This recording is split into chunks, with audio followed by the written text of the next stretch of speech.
Hello, ladies.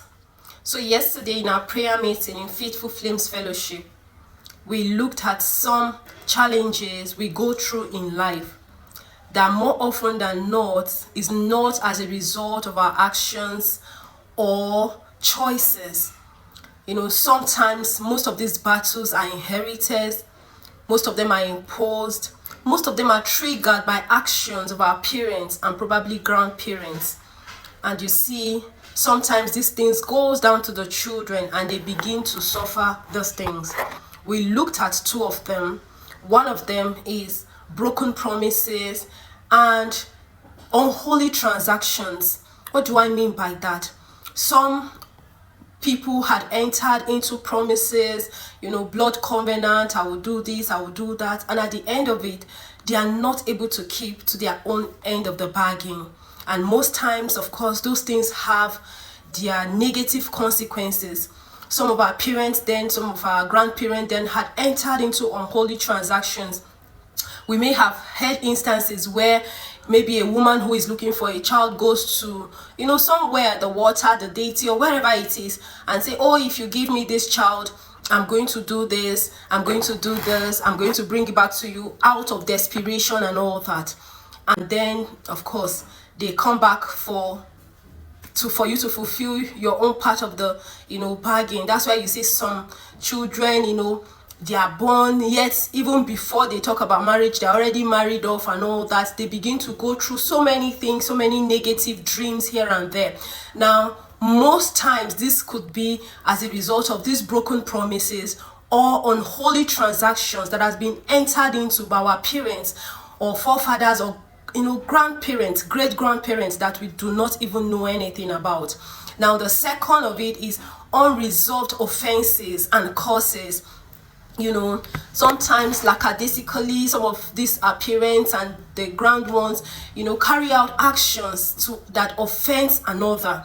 Sometimes, we don't pay attention to this. You feel, what can they do? And all that.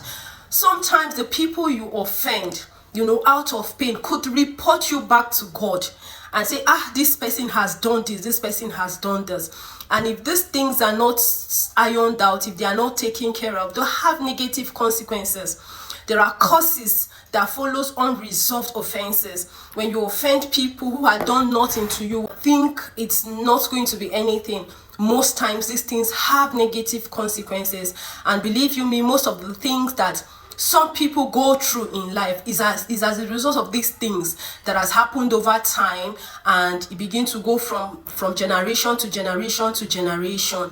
And because we are awakening to these things and we are knowing the negative consequences of it, we begin to stand up as Christians. One of the major ways that you can stand up against these things is by the prayer of mercy.